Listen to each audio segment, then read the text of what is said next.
Hello दोस्तों, मेरा नाम चंद्रशेखर है और आज का ये जो वीडियो है ये बहुत ही इंटरेस्टिंग होने वाला है। इस वीडियो का पर्पस है आपको अपने बारे में बताना। मैं कौन हूँ, कहाँ से हूँ, क्या करता हूँ और मैं इस बिजनेस में कैसे आया।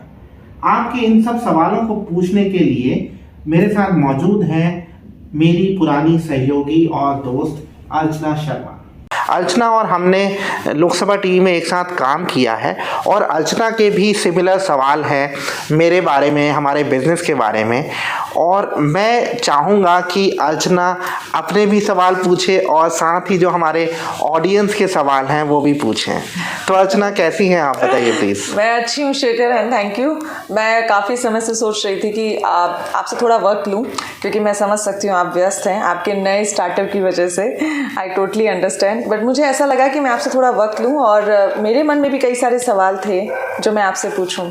तो सबसे पहले शेखर, मैं ये जानना चाहती हूँ कि कैसे as a journalist, as a producer, media का फील्ड एकदम छोड़कर आप सीधे एक नए रूप में निकल कर आए। मतलब ये आइडिया कहाँ से आया, मतलब क्यों लगा आपको कि ये चीज़ मुझे करनी चाहिए? देखिए अर्चना, मैंने कभी नहीं सोचा था कि मैं बिज़नेस में आऊँगा और हमने सन 2006 से 2016 तक साथ में काम किया और 2008 में मैं पहली बार यूके गया। मुझे एक स्कॉलरशिप मिली थी। उसके बाद फिर क्या हुआ, मुझे एक तरीके से नशा सा लग गया कि मैं घूमूं और नई चीज़ें सीखूं। उसके बाद मैं यूएस गया और सन 2016 में मुझे एक स्कॉलरशिप मिली हंगेरी जाने के लिए। हंगेरी मध्य यूरोप का एक बहुत ही खूबसूरत देश है और जब मैं वहाँ पे था, मैं अपनी रिसर्च और पढ़ाई कर रहा था, तो मैं एक छोटे से शहर में था जहाँ पे मुझे नए नए आइडियाज़ आते थे और मैंने बेसिकली एक ऑनलाइन फेसबुक ग्रुप पे अपने ट्रैवल एक्सपीरियंसेस के बारे में लिखना शुरू किया। और जब मैंने लिखना शुरू किया, मैं लोगों ने मुझसे कांटेक्ट करना शुरू किया कि आप कैसे इतना ट्रैवल कर पाते हैं, आपको वीज़ा कैसे मिलते हैं, आपको स्कॉलरशिप कैसे मिली। तो मुझे लगा कि ये बहुत अच्छा बिज़नेस हो सकता है, सिंस मैंने ये सब अनुभव खुद हासिल किया है और मैं खुद पढ़ चुका हूँ, घूम चुका हूँ, तो ये एक अच्छा फील्ड हो सकता है। तो 2018 में मैं इस काम में धीरे धीरे आया और 19 में मैंने अपनी कंपनी रजिस्टर कर ली, I mean as a private limited company. शुरुआत मैंने as an education consultancy company की, क्योंकि मेरा मानना है कि विदेश में पढ़ना लाइफ चेंजिंग एक्सपीरियंस हो सकता है। अब जितने भी हमारे फ्रीडम फाइटर थे प्रोमिनेंट, जैसे मैं बात करूं सुभाष चंद्र बोस की या महात्मा गांधी की या नेहरू की या हमारे जो रिसेंट प्राइम मिनिस्टर रहे हैं मनमोहन सिंह जी, उन सब ने विदेश में पढ़ा। क्योंकि होता क्या है, जब आप विदेश में पढ़ते हैं आप दुनिया को नए तरीके से देखना शुरू करते हैं और धीरे धीरे मैंने ये भी देखा, लोग ना सिर्फ पढ़ना चाहते हैं बल्कि बसना भी चाहते हैं विदेश में। तो ऐसे इस बिज़नेस की शुरुआत हुई और मैंने कभी नहीं सोचा था कि मैं एक बिजनेसमैन बनूंगा। मैं तो दुनिया भर में घूमना चाहता था, अच्छा खाना खाना चाहता था, दुनिया भर में दोस्त बनाना चाहता था। लेकिन अगर जैसे कि अगर हर इंसान ये सोचे तो सबसे पहले डर उसको इस बात से लगता है शेखर कि बाहर पढ़ना अफोर्डेबल नहीं है, बहुत मुश्किल है। और सबसे पहले जो उसको सबसे ज़्यादा अड़चनें आती हैं वो इस रूप में आती हैं कि उसको सही सलाह कहाँ से मिले। जैसे मैं भी एक मदर हूँ, मेरे भी 2 बच्चे हैं और मैं कभी कभी सोचती हूँ, मेरा बेटा कहता है कि माँ मैं बाहर जाके पढ़ना चाहता हूँ, या वो कहता है मैं अमेरिका जाके पढ़ना चाहता हूँ। तो शेखर क्या सलाह देना चाहेंगे कि सबसे पहले स्टेप टू स्टेप एक पहली सलाह क्या होनी चाहिए? देखिए ऐसा है, सबसे पहले आपको पता होना चाहिए कि आप विदेश में क्यों पढ़ना चाहते हैं और जनरली क्या चीज़ होती है, हर एक का बजट मतलब उतना नहीं होता। जनरली क्या चीज़ है, विदेश में शिक्षा के बारे में हमारा ये परसेप्शन है कि विदेश में शिक्षा बहुत महंगी होगी, जो बात सही भी है। लेकिन अब हुआ क्या है कि अगर हम beyond America, England, Australia, Canada देखें तो कुछ अफोर्डेबल ऑप्शंस हैं जहाँ पे आप अंग्रेज़ी माध्यम से पढ़ सकते हैं। यूरोप में बहुत सारे ऑप्शंस हैं जहाँ पे साल की फ़ीस 3-4 लाख रुपए से शुरू होती है, जो शायद बहुत सारी जो भारतीय यूनिवर्सिटीज़ हैं प्राइवेट, उनकी भी फ़ीस है। तो मैं कहूँगा कि अफोर्डेबल है और हमारे पास ऐसे ऑप्शंस मौजूद हैं जहाँ पे साल की ट्यूशन फ़ीस 3 लाख रुपए से शुरू होती है। तो मैंने जब ये कंपनी शुरू की, मैंने इसका नाम रखा CHSH अफोर्डेबल। मैंने अफोर्डेबल शब्द का इसलिए इस्तेमाल किया क्योंकि जो परसेप्शन था कि कि विदेश में शिक्षा महंगी है, मैं उसको ब्रेक करना चाहता था और हमें काफ़ी हद तक सफलता भी मिली है। और अब तो हम शिक्षा के साथ साथ ऐसे लोग जो विदेश में कोई प्रॉपर्टी ख़रीदना चाहते हैं या नौकरी करना चाहते हैं उनको भी असिस्ट कर रहे हैं। तो जब आपने ये शुरू किया तो किस किस तरीके के सवाल आप तक पहुंचते थे? देखिए जनरली क्या चीज़ है, इस एरिया में ना फ्रॉड बहुत है इस बिज़नेस में। लोग अपना पैसा गंवा देते हैं, समय भी गंवाते हैं। तो लोग पूछते थे जी आप कौन हैं और आप पहले क्या करते थे, आप मतलब पैसे लेके तो नहीं भागेंगे। रिलायबिलिटी फैक्टर था। और तो ये आज भी कई बार आता है। वैसे आज की डेट में अर्चना हमारे क्लाइंट्स दुनिया भर में 1 दर्जन देशों में हैं, ऐसे लोग जिन्होंने एक्चुअली पे किया है हमें, ठीक है, सिर्फ मेरे वीडियोस देख के। हमारे क्लाइंट्स न्यूजीलैंड में हैं, ऑस्ट्रेलिया में हैं, यूएस में हैं, अफ्रीका में हैं, मध्य पूर्व में बहुत सारी कंट्रीज़ में हैं, बांग्लादेश में है, पाकिस्तान में है, नेपाल में है। तो हमें सफलता मिल रही है और मेरा ये मानना है कि हम लोगों को 100% जेन्युइन एडवाइस दें, क्योंकि यही इस बिज़नेस का मोटो है। और कई बार ऐसा भी हुआ है कि हम लोगों का काम नहीं कर पाए, वहाँ पे हमारी जो पॉलिसी है वो है 100% रिफ़ंड की।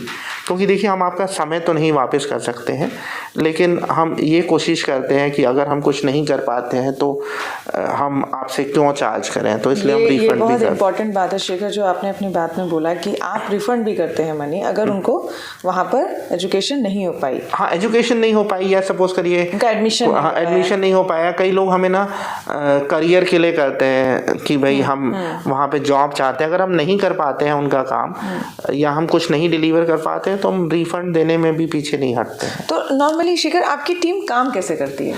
देखिए हम लोग मेनली ऑनलाइन काम करते हैं और हमारा अभी मेन फोकस यूरोप में है, बेसिकली पोर्टुगल और हंगेरी में। तो दोनों कंट्रीज़ में हमारे एसोसिएट्स हैं जो लोकल लोग हैं, तो हम बहुत ज़्यादा रिसर्च करते हैं और हम जो अपॉर्चुनिटीज़ हैं उसके बारे में अपनी आँखें और कान खुले रखते हैं। और हमने कुछ कॉन्टैक्ट्स भी बनाए हैं लॉयर्स के साथ, रिक्रूटर्स के साथ, तो उस बेसिस पे हम काम करते हैं। ऐसे ही जिन यूनिवर्सिटीज़ में मैं बच्चों का एडमिशन करवाता हूँ वहाँ मैं खुद जाता हूँ देखने के लिए। मतलब ऐसा नहीं है कि हम सिर्फ एक ऐसी चीज़ बेच रहे हैं जो हमने कभी देखी नहीं, ठीक है। तो मैं इस चीज़ को लेके बहुत मतलब प्राउड फील कर सकता हूँ। मैं वही आपको ऑफ़र करूँगा जो मैं देख चुका हूँ या जिसे मैं महसूस कर चुका हूँ। शिखर, मैंने देखा आपकी वेबसाइट पर ये बात भी है कि आपने इन देशों में कई जगह पढ़ाई भी की है और रिसर्च भी की है। आपको कौन सी चीज़ अट्रैक्ट करती है उस तरह? देखिए मैंने पर्टिकुलर कौन सा देश आपको बहुत? देखिए मैं अमेरिका में एज अ रिसर्चर रहा, मुझे एक फेलोशिप भी मिली। अब अमेरिका बहुत ही ओपन कंट्री है, आइडियाज़ को लेके बहुत ओपन है, बहुत मल्टीकल्चरल है। अमेरिकन्स के बारे में एक बड़ी अच्छी चीज़ ये है कि आप अगर अंग्रेज़ी बोल सकते हैं तो ये अज्यूम करेंगे, वो मान के चलेंगे कि आप अमेरिकन हैं। तो कई बार मुझे लोगों को बताना पड़ता था अमेरिका में कि मैं भारतीय हूँ, भारत से आया हूँ और कुछ समय के लिए यहाँ पे हूँ। दूसरा, जैसे भेदभाव बहुत कम है। अब हमारे यहाँ पे तो मजाक भी क्या होता है कि चाय पीने से काले हो जाते हैं, ठीक है। तो भेदभाव कितना है, हम कहते हैं कि वसुदेव कुटुंबकम, लेकिन वो होता नहीं है, हम जाति के आधार पे विभाजित हैं। तो मैं कहूँगा कि जब आप विदेश में जाते हैं एक आपको पता चलता है कि हम सब एक हैं और पूरी दुनिया एक है।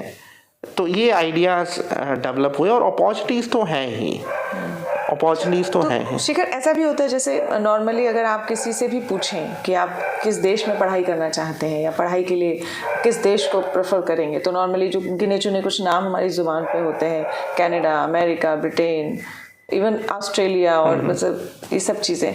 तो आपने मुझे जिक्र किया कि आपने कुछ अलग कंट्रीज़ को चुना है, ये खास वजह कि आपके पास जो स्टूडेंट आते होंगे वो पर्टिकुलर इन जगहों से पूछते होंगे सवाल। पता है होता क्या है कि हमारे पास कनाडा के भी स्टूडेंट आते हैं, ऐसा नहीं है, लेकिन हमारा ये है कि कनाडा में तो ऑलरेडी बहुत सारे कंसल्टेंट्स हैं। मेरा मानना है कि हम जो भी करें वो सबसे अच्छा करें, इसलिए मैं मेनली यूरोप पे फोकस करता हूँ। बेसिकली इम्पॉर्टेंट है यूनिवर्सिटी, और अब कनाडा में भी 2-2 कमरे में यूनिवर्सिटीज़ हैं और ऑस्ट्रेलिया में भी हैं, ऐसे ही यूके में भी हैं। तो मुझे लगता है देश से ज़्यादा फोकस हमें ये देखना पड़ेगा कि यूनिवर्सिटी अच्छी होनी चाहिए अगर आपको करियर बनाना है। तो हम ये एडवाइस करते हैं कि आप यूनिवर्सिटी कैसे चुनें, आप कौन सी कंट्री में चुनें और क्या बजट है, उस हिसाब से भी हम आपको सपोर्ट कर सकते हैं। स्कॉलरशिप्स के साथ भी हम आपको सपोर्ट कर सकते हैं क्योंकि बहुत सारी स्कॉलरशिप्स अवेलेबल हैं। मेरा मानना है कि दुनिया भर में हर साल हज़ारों स्कॉलरशिप्स दी जाती हैं, तो वो भी हम आपको सपोर्ट कर सकते हैं प्लान करने में। तो क्या ऐसा भी होता होगा शेखर कि ये यूनिवर्सिटी में लोग ज़्यादा आना चाहते हैं या इस यूनिवर्सिटी से ज़्यादा पढ़ाई करना चाहते हैं? देखिए, दुनिया में बहुत सारी यूनिवर्सिटीज़ हैं। अब हर एक को टॉप यूनिवर्सिटीज़ में तो एडमिशन मिलेगा नहीं, तो वो देखना पड़ेगा। लेकिन हमारे पास हर एक की रिक्वायरमेंट और हर एक के प्रोफाइल के बेसिस पे सॉल्यूशंस अवेलेबल हैं। आपको बताना है कि आपका क्या बैकग्राउंड है, आप क्या पढ़ना चाहते हैं, क्या बजट है, तो हम कुछ ना कुछ आपको सॉल्यूशन निकाल के देंगे। तो उनके भी कुछ मानक होते होंगे ना कि आपकी ये हाँ, देखिए, हर एक का मानक होता है, तो हर एक को हर जगह तो एडमिशन मिल नहीं सकता। हम यूनिवर्सिटी के मानकों को भी समझते हैं और जो हमारे जो स्टूडेंट्स हैं उनकी भी रिक्वायर, तो हम उनको मैच कर सकते हैं। लेकिन शेखर, आपने यूरोप क्यों चुना, कनाडा क्यों नहीं? क्योंकि मोस्टली ज़्यादातर जो बच्चे हैं या जो लोग हैं वो ज़्यादातर कनाडा में पढ़ाई करना चाहते हैं। हाँ, देखिए, कनाडा बहुत पॉपुलर डेस्टिनेशन है पढ़ने और बसने के लिए, दोनों के लिए, खासतौर से इंडियंस के लिए। अब क्या है, कनाडा में बहुत सारे लोग बसना चाहते हैं, लेकिन हम एक चीज़ समझें कि जो कनाडा है वो उसकी इकॉनमी जर्मनी से आधी है, ठीक है, इकॉनमी का जो स्केल है। तो कनाडा दुनिया की टॉप 6-7 इकॉनमीज़ में से नहीं है, पहली चीज़। कनाडा, अब होता क्या है, हम हिंदुस्तानी ना पूरी दुनिया को बड़ी एंग्लो अमेरिकन, या तो हम ब्रिटिश नज़रिए से दुनिया को देखते हैं, अमेरिकन नज़रिए से दुनिया को देखते हैं, और हमें लगता है कि पूरी दुनिया अंग्रेज़ी बोलती है। लेकिन एक चीज़ समझ लीजिए, अंग्रेज़ी वहीं बोली जाती है जिन देशों में जो देश अंग्रेज़ों की कॉलोनी थे। अब जर्मनी अंग्रेज़ी नहीं बोलता, लेकिन जर्मनी बहुत बड़ी इकॉनमी है, जर्मन यूनिवर्सिटीज़ बहुत अच्छी है। इनफैक्ट इंडियन स्टूडेंट्स का नंबर बढ़ रहा है जर्मनी में, और जर्मनी में एडमिशन मिलना बहुत टफ होता जा रहा है। तो मैं कहूँगा, मैंने यूरोप पे इसलिए फोकस किया क्योंकि मुझे एक फ़र्स्ट हैंड एक्सपीरियंस है यूरोप का। दूसरा, यूरोप में बसने की बहुत अपॉर्चुनिटीज़ हैं। चैलेंज भाषा का आता है, शायद वहाँ भीड़ भी कम है, और यूरोप कल्चर का सेंटर है। एक चीज़ मैं आपको बताता हूँ, जो गोरे लोग हम कनाडा या अमेरिका या ऑस्ट्रेलिया में देखते हैं, वो यूरोप से जाके बसे हैं। वहाँ के जो ओरिजिनल लोग थे, जैसे अमेरिका में रेड इंडियंस थे, ऑस्ट्रेलिया में एब्रोजिन्स थे, वो तो ख़त्म हो गए। तो इन सब देशों में भी तो यूरोपियंस ही हैं। यूरोप कई सदियों तक साइंस और कल्चर का सेंटर रहा, आविष्कार बहुत हुए हैं। तो ये जो मतलब कनाडा को लेके लोग भीड़ लगा रहे हैं, मेरे पास बहुत सारे लोग आते हैं जो 2-2, 3-3 साल से कनाडा जाने के चक्कर में थे, लेकिन हुआ नहीं। क्योंकि है क्या, हर कोई कनाडा जाना चाहता है, और कनाडा तकरीबन 4-4.25 लाख लोगों को हर साल अपने यहाँ पे बसा सकता है। लेकिन मैं लोगों को बताता हूँ, हम एक चीज़ मान के चलें कि भारत से 1 करोड़ लोग कनाडा जाना चाहते हैं और दुनिया के और हिस्सों से 2 करोड़, यानी 3 करोड़ में से सिर्फ 4 लाख लोग जा पाएंगे, ठीक है। जो प्रोबेबिलिटी है कि अगर हम थोड़ा सा गणित करेंगे, 3 करोड़ में से 4 लाख, तो मतलब करीब 100 में से 1 बंदा जा पाता है। सर, जो रेशियो है वो, हाँ, तो ये बहुत कम है। और लोग इस पे, ये अपने आप में एक इंडस्ट्री है। आपका एजेंट या कंसल्टेंट बोलेगा जी आपका हो जाएगा, और वो उसी हो जाने के नाम पे आपसे पैसे ले लेंगे। यूरोप में ज़्यादा संभावनाएं हैं, और हम मेनली फोकस कर रहे हैं 2 देशों पे, पोर्टुगल और हंगेरी इसलिए क्योंकि मेरा अपना एक्सपीरियंस है। हंगेरी जो कंट्री है, स्टार्टअप के लिए बहुत अच्छा है। इंडियन कंपनीज़ हैं, जैसे टाटा कंसल्टेंसी सर्विसेज है, अपोलो टायर्स, मैं अपने बहुत सारे वीडियोस में कर चुका हूँ। अब पोर्टुगल की हम बात करते हैं, तो पोर्टुगल में जो करंट मतलब वहाँ पे प्राइम मिनिस्टर एंटोनियो कोस्टा, वो उनके एंसेस्टर्स गोवा से मोज़ाम्बिक और मोज़ाम्बिक से पोर्तुगल गए। तो पोर्तुगल के भी भारत के साथ बड़े कनेक्शन हैं, और पोर्तुगल बहुत ओपन है इमिग्रेंट्स को लेके। तो हम इन 2 कंट्रीज़ पे फोकस कर रहे हैं। अगर हम इसमें क्योंकि एक वुमेन होने के नाते मैं भी ये जानना चाहती हूँ कि लड़कियों के लिए कितना अपॉर्चुनिटी है वहाँ पर एजुकेशन के लिए। पता है, एक चीज़ गर्ल्स थोड़ा सा सोचती हैं कि मैं अकेले, मतलब वो सेफ्टी वाला इशू। मैं एक चीज़ आता हूँ, हंगेरी में क्या है, महिलाओं की संख्या पुरुषों से ज़्यादा है, ठीक है। अगर हम सेक्स रेशियो की बात करें, लिंग अनुपात जिसे हम हिंदी में बोलते हैं, तो हंगेरी में मैंने महिलाओं को हर फील्ड में देखा है। मतलब मैंने उनको उबर कार ड्राइव करते हुए देखा है, मैंने उनको बार में काम करते हुए देखा है। सड़क पे महिलाओं का अनुपात बहुत अच्छा खासा है। हाँ, महिलाओं की संख्या ज़्यादा है। मतलब ज़्यादा है, ये इम्पोर्टेंट। मैं जिस यूनिवर्सिटी में था वहाँ पे महिलाएं ज़्यादा थी पढ़ाने वाली या जो एडमिनिस्ट्रेशन में थी। मैं कहूँगा उस यूनिवर्सिटी तो शायद 70% जो कर्मचारी थे वो महिलाएं थी। ठीक है, तो ये सब बड़ा एनकरेजिंग नंबर है, क्योंकि भारत की तरह इन कंट्रीज़ में जो भेदभाव है बेस्ड ऑन महिला या पुरुष होने के वो नहीं है। तो उस मामले में मतलब यूरोप की बहुत सारी कंट्रीज़ बहुत सेफ और अच्छी हैं। तो अब देखिए क्या है, हंगेरी और पोर्टुगल, इन दो कंट्रीज़ पे हमारा फोकस है और इन दोनों कंट्रीज़ में फ़र्स्ट हैंड एक्सपीरियंस है। मैंने हंगेरी में पढ़ाई की, रिसर्च की, और अब हमारे बहुत सारे स्टूडेंट हंगेरी में पढ़ रहे हैं और बहुत सारे लोग ऐसे हैं हमारे क्लाइंट्स जो हंगेरी में अपना बिज़नेस शुरू करना चाहते हैं, जिनके साथ हम अभी काम कर रहे हैं। ऐसे ही पोर्तुगल में जैसे ऑप्शन है कि आप गोल्डन वीज़ा पे इन्वेस्ट कर सकते हैं, प्रॉपर्टी ख़रीद सकते हैं, तो उस पे भी हम काम कर रहे हैं। और मेरे साथ क्या है, मैं हर 2 महीने में ट्रैवल करता हूँ ताकि मुझे पता हो कि जिन क्लाइंट्स के साथ हम काम कर रहे हैं उनको हम कैसे सर्विसेज अच्छी प्रोवाइड कर सकते हैं, क्योंकि सर्विसेज तो हमें उन कंट्रीज़ में देनी है। तो ऐसा नहीं है कि हम सिर्फ यहाँ पे बैठे बैठे बेच रहे हैं, तो हम रिसर्च बहुत ज़्यादा करते हैं। शेखर, आपके ऑडियंस भारत के अलावा नेपाल, पाकिस्तान में भी हैं, तो वहाँ से क्या बच्चों के या जो भी एजुकेशन लेना चाहते हैं उनके किस तरीके के सवाल आते हैं? अगर हम पाकिस्तान की बात करें, नेपाल की बात करें, बड़े सिमिलर सवाल हैं। देखिए, जनरली हर कोई बेहतर भविष्य ढूंढ रहा है और पॉल्यूशन बहुत बड़ी समस्या है हमारे बड़े शहरों में। लोग कई बारी बेहतर वातावरण के लिए, बेहतर एनवायरनमेंट के लिए माइग्रेट करना चाहते हैं और कई बार लोग अपनी इच्छाएं पूरा करने के लिए माइग्रेट करना चाहते हैं। फॉर एग्जांपल, मुझे किसी का फ़ोन आया था, अब उनकी वाइफ एक कोर्स करना चाहती है अर्ली चाइल्डहुड केयर पे, ठीक है, तो वो इसके लिए माइग्रेट करना चाहते हैं क्योंकि उनको लगता है अगर वो यहाँ पे वो पढ़ेंगी तो बहुत ज़्यादा प्रेशर रहेगा फैमिली का कि आप इस उम्र में पढ़ रहे हैं।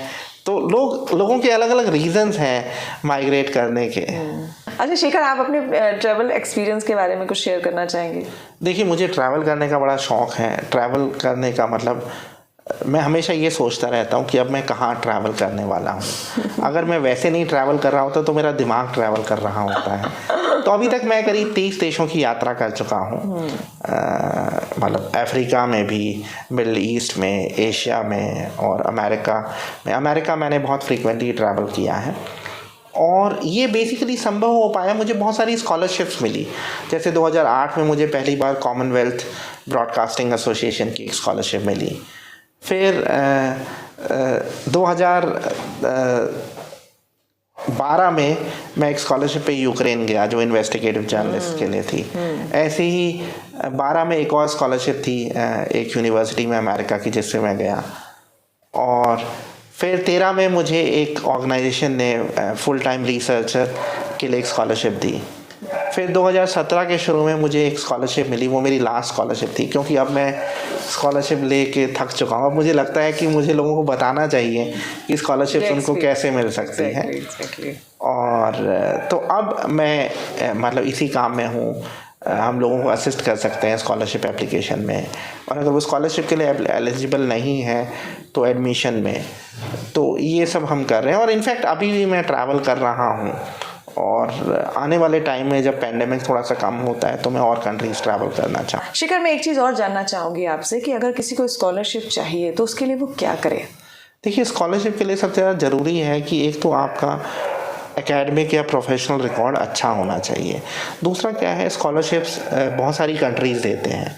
एक तो गूगल सर्च, ठीक है, गूगल सर्च करिए, फॉर एग्जांपल करिए Japan government scholarships, Japan foundation scholarships, US government scholarships, उस तरीके के आप सर्च कर सकते हैं। यूके गवर्नमेंट स्कॉलरशिप, और हमारे वीडियोस भी हैं स्कॉलरशिप के बारे में, आप उनको भी देख सकते हैं। फॉर एग्जांपल यूके की स्कॉलरशिप पे मेरा एक डेडिकेटेड वीडियो है, ऐसे ही मेरा एक वीडियो है, इनफैक्ट मेरा सबसे पहला वीडियो स्कॉलरशिप्स के बारे में है। मैं डिस्क्रिप्शन में लिंक भी दे रहा हूँ उन सब वीडियोस के। तो आप एक बार ऑनलाइन सर्च कर लेते हैं, फिर आप देखिए क्या आप उस क्राइटेरिया में फिट बैठ रहे हैं। दूसरा, नेटवर्क बहुत इंपॉर्टेंट है। अब जैसे मेरे केस में जो मेरी पहली यूके की स्कॉलरशिप थी, उसके लिए मैंने क्या किया, मुझे पता था कि मेरी पुरानी कुलीग को स्कॉलरशिप मिल चुकी है, तो मैंने उनके साथ समय बिताया और मैं उनको लंच पे ले गया, ठीक है, और मैंने उनसे बातचीत की। तो वो बहुत नेटवर्किंग करना बहुत इम्पॉर्टेंट है। दूसरा, खुद रिसर्च करना और रिकमेंडेशंस बहुत इम्पॉर्टेंट है। तो प्रिपरेशन की है। मैं हमेशा कहता हूँ आपको प्रिपरेशन अगर आप अच्छी करेंगे तो आपको सफलता ज़रूर मिलेगी। सबसे ज़्यादा किस देश ने आपको खींचा? मुझे लगता है कि मुझे हंगेरी सबसे अच्छा लगा, और मुझे इसलिए अच्छा लगा क्योंकि बहुत साफ़ सुथरा है, अफोर्डेबल है। मैं दिल्ली से हूँ तो मुझे बहुत ज़्यादा महंगा नहीं लगा। बहुत अच्छे रेस्टोरेंट्स हैं, मुझे खाने पीने का बड़ा शौक़ है, और मैं बहुत सारे लोगों से दोस्ती कर पाया। तो इस वजह से मुझे हंगेरी अच्छा लगता है, और अमेरिका भी मुझे बहुत अच्छा लगा। बट ओवरऑल मुझे लगता है कि सभी देश अच्छे हैं, मतलब हर जगह कुछ ना कुछ अच्छा है। तो शेखर, इतने एक्सपीरियंस के बाद और इतने देशों की यात्रा करने के बाद शेखर में कितना बदलाव आया? बदलाव बहुत आया है, और मुझे लगता है कि एक तो मेरा पर्सपेक्टिव चेंज हुआ है, और मैं ये समझ पाया हूँ कि हम सब एक हैं, पूरी दुनिया के लोग, और ये जो मतलब डिस्क्रिमिनेशन है based on colour, religion, caste, ये नहीं होना चाहिए। और दुनिया बड़ी रंगीन है, और आप जब विदेश में पढ़ाई करते हैं, रहते हैं, आप एक नया नज़रिया डेवलप कर सकते हैं। और ये जो लाइफ है, ये नज़रिए और आइडियाज़ के बारे में है। तो मैं इसलिए हर एक से कहूँगा कि अगर आप कर सकते हैं तो प्लीज़ विदेश में कोई कोर्स करने जाइए, भले ही बस में मत जाइए, क्योंकि हमारा देश बहुत अच्छा है, लेकिन कुछ ना कुछ नया सीखने ज़रूर जाइए और घूमिए दुनिया को। बहुत खूबसूरत है दुनिया। मैंने कोशिश तो की है शेखर कि इस छोटे से समय में ज़्यादा से ज़्यादा सवाल मैं ले सकूं। मैंने अपने मन के भी लिए हैं, और आई होप कि मैंने आपकी ऑडियंस के भी सवाल लिए हैं। लेकिन शेखर, मैं ये चाहूँगी कि हम दोबारा फिर से मिलें। हाँ ज़रूर अर्चना, और it is very nice to meet you. हम मुझे लगता है काफ़ी सालों के बाद मिल रहे हैं। एग्जैक्टली। और मुझे बड़ा अच्छा लगता है, ख़ासकर मैं जब अपने पुराने दोस्तों के साथ अपने बिज़नेस के बारे में बात कर सकूं, क्योंकि जो मैं कर रहा हूं इसको लेके मुझे बड़ा अच्छा महसूस होता है। और मेरी कोशिश रहेगी कि जो हमारे दोस्त हैं, पुराने कोलीग्स हैं, हम जुड़ सकें ताकि हम इसमें और वैल्यू एडिशन कर सकें। ज़रूर शेखर, ज़रूर। Thank you so much. मुझे उम्मीद है कि ये वीडियो आपको पसंद आया होगा। मैं जाते हुए रिक्वेस्ट करूँगा कि आप हमारे YouTube चैनल को सब्सक्राइब कर लीजिए। Thank you very much.